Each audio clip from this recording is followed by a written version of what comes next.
The film opens with a tense, almost surreal moment. A man named Ray receives a crisp official notice. It congratulates him he's been selected to join a brutal event known only as the Long Walk. The entire country will watch the competition unfold live. The reward is more than just money. It promises fame, fortune, and most shocking of all, a single wish granted to the last man standing.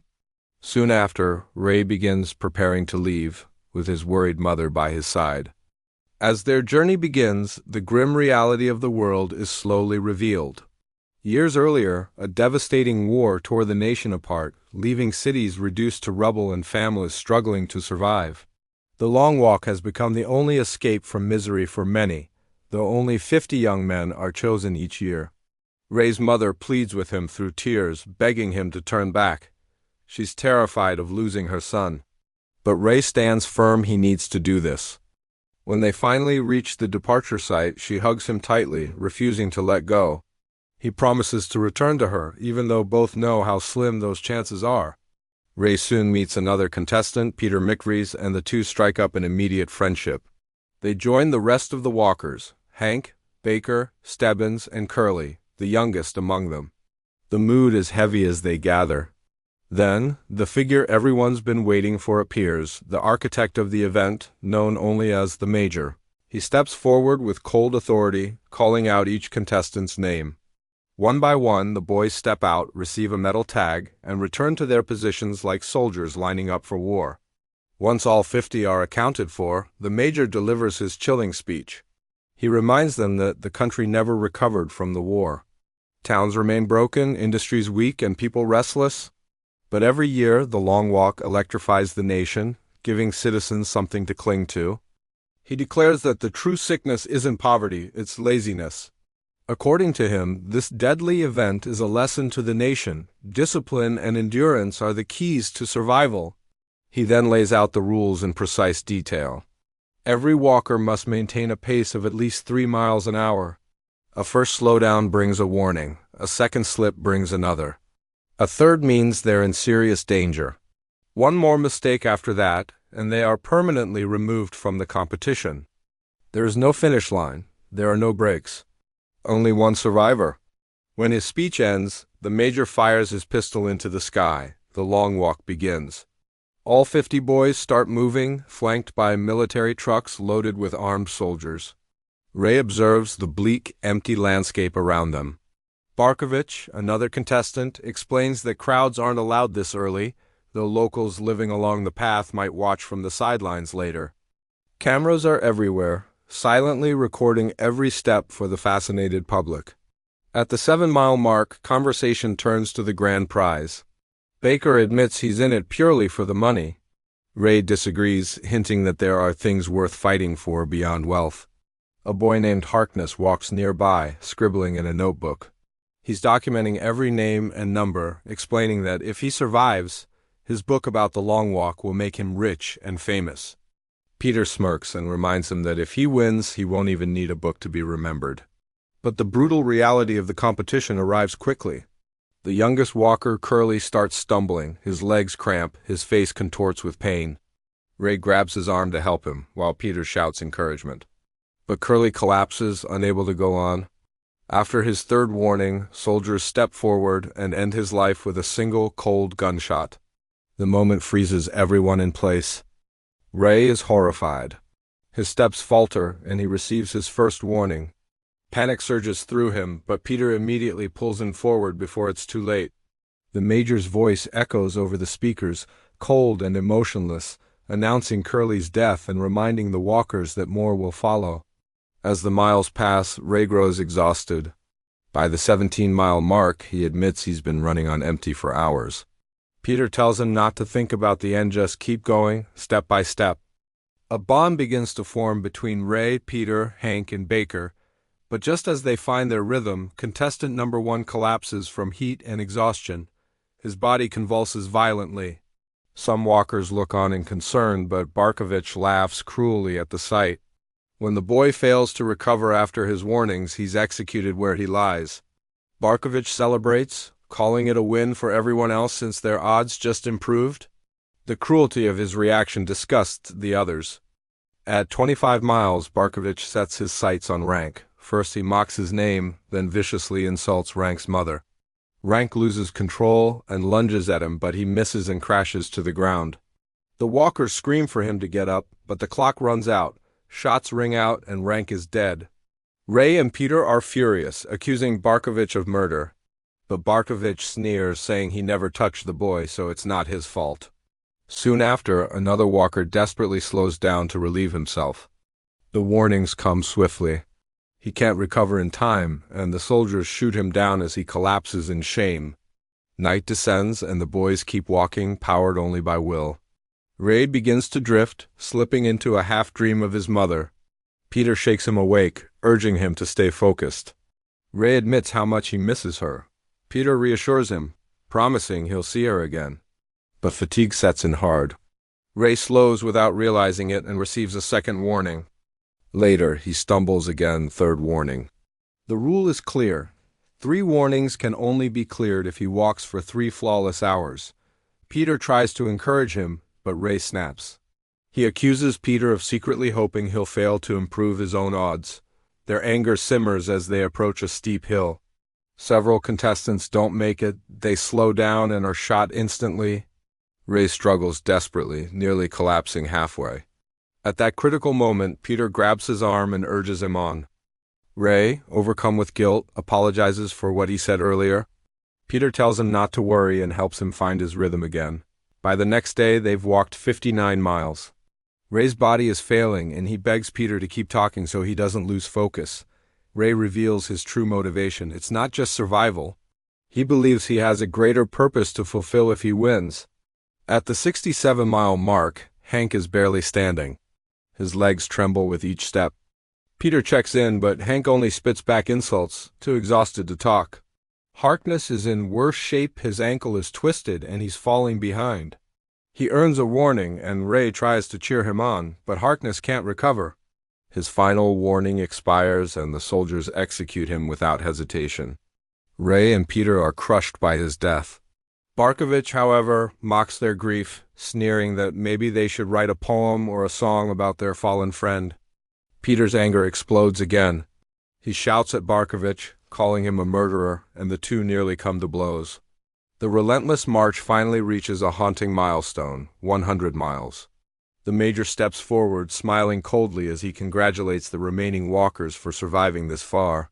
But the brief moment of recognition is shattered when one desperate boy suddenly breaks formation and bolts toward a nearby building, hoping for an impossible escape. He doesn't even make it to the door before soldiers gun him down mercilessly. At 103 miles, the surviving boys start talking about their wishes, the prize every step is leading toward. Baker, eyes gleaming, says he'd ask for a rocket so he could fly to the moon. Hank, ever the joker, declares he'd want 10 naked women, making the group laugh despite their misery. Peter quips that he wishes for 2 winners instead of 1. When it's Ray's turn, his voice hardens. He says he'd want to change the entire system. The others quickly remind him that altering the state is forbidden. Wishes can't change the nation itself. Their frustration boils over, and soon they're shouting, cursing the major and the long walk that has reduced them to survival machines. That night, a storm hits. Rain pours down in heavy sheets, drenching their tired bodies. Ray fights to keep his eyes open, his legs dragging beneath him. Peter steps closer, allowing Ray to lean against his shoulder as they keep walking through the downpour, snatching a few seconds of rest and motion. By day 3, they've crossed 144 miles. Every step feels heavier. In a rare quiet moment, Ray opens up to Peter. He reveals that his father secretly taught him philosophy, music, and other subjects banned by the regime. The government branded such lessons treasonous. One day, the major himself confronted his father, demanding he pledge loyalty to the state and abandon his teachings. His father refused. He was executed on the spot. Ray then confesses the truth. His real reason for joining the long walk is revenge. If he wins, he plans to request a carbine rifle and use it to kill the major. At 170 miles, the brutality escalates. One walker, completely broken, stumbles toward the soldiers, begging for mercy. They respond by striking him down, then crushing him beneath a tank. Not long after, another boy snaps, strips naked, and wanders away in the wrong direction. The soldiers shoot him without hesitation. By the time they reach 201 miles, Stebbins delivers grim news to Ray. Hank is about to collapse. Ray rushes to him, trying to help, but Hank simply turns away and calmly walks toward the soldiers, accepting his fate. He's executed instantly, leaving everyone stunned. Baker's grief overwhelms him. He breaks formation to reach his fallen friend, prompting immediate warnings from the soldiers. Ray grabs him, dragging him forward and shouting that Hank is gone and there's nothing they can do. The next day dawns.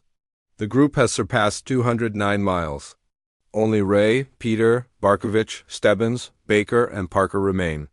They quietly acknowledge that Hank was the only one among them with a wife waiting at home. Together, they agree that whoever wins must ensure she receives part of the prize money.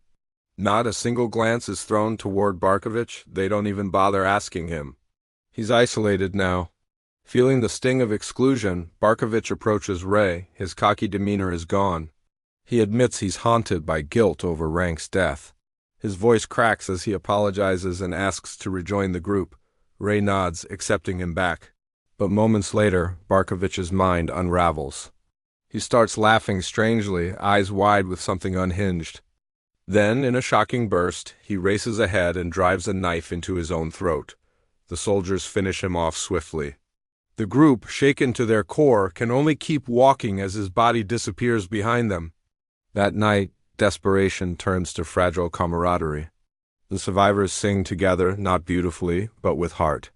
Their voices echo into the darkness, holding off despair for just a little longer. By day 5, they've walked 278 miles, and the route enters the town where Ray's mother lives. Parker points out that Ray is lucky he'll get to see her again.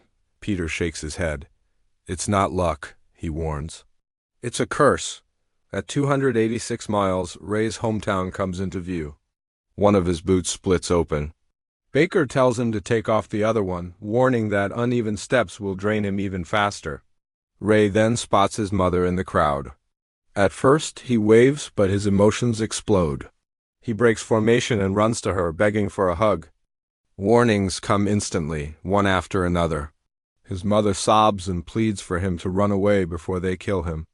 Just as the soldiers raise their weapons, Peter lunges, grabs Ray, and pulls him back in line, saving his life by seconds. After they pass through town, Peter finally opens up about his own scars.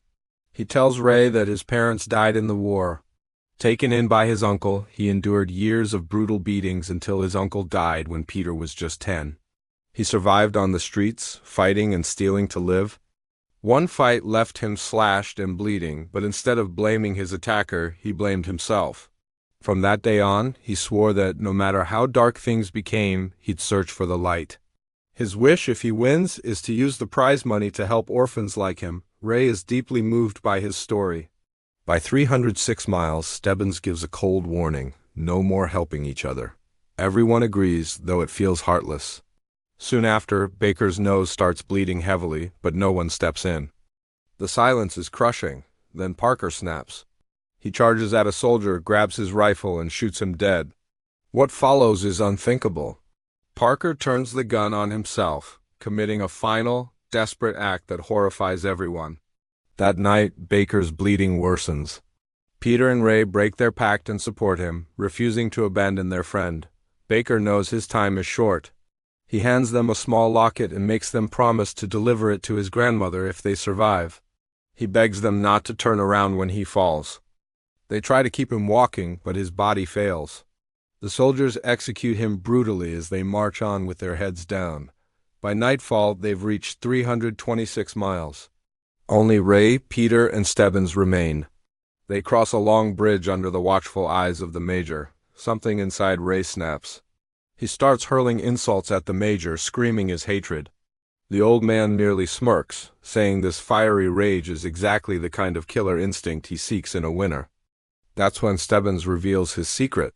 He tells them he's the Major's illegitimate son. His wish, if he won, was to live in his father's house, a twisted dream now slipping away as his body weakens. He looks at Ray and Peter with genuine respect. "It's been an honor to walk with you," he says softly before stepping aside, allowing the soldiers to end his life. Now only Ray and Peter remain. Rain pours down as they march side by side, their faces hollow with exhaustion. Peter admits that as a child, he feared death above all else.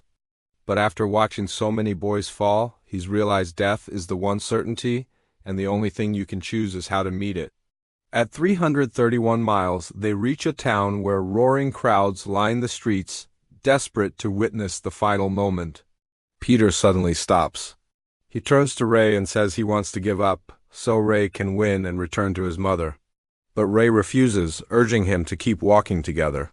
Peter takes a few more steps forward, unaware that Ray has deliberately stopped behind him. Ray already has 3 warnings. Gunfire cracks through the air. Ray is struck down instantly. The Major himself delivers the final shot, ending the boys' march. Peter realizes what happened and collapses emotionally as the crowd erupts in twisted celebration. The Major strides forward, congratulating him for winning the long walk. He asks Peter what his wish will be. Choking back tears, Peter replies that he wants a Soldier-S carbine to pass down to his future children, a symbol of survival. The soldiers hesitate, but the Major insists, saying Peter won't harm anyone. Peter grips the rifle. Slowly, he raises it, then points it directly at the Major. The old man tries to calm him, telling him not to throw away his victory.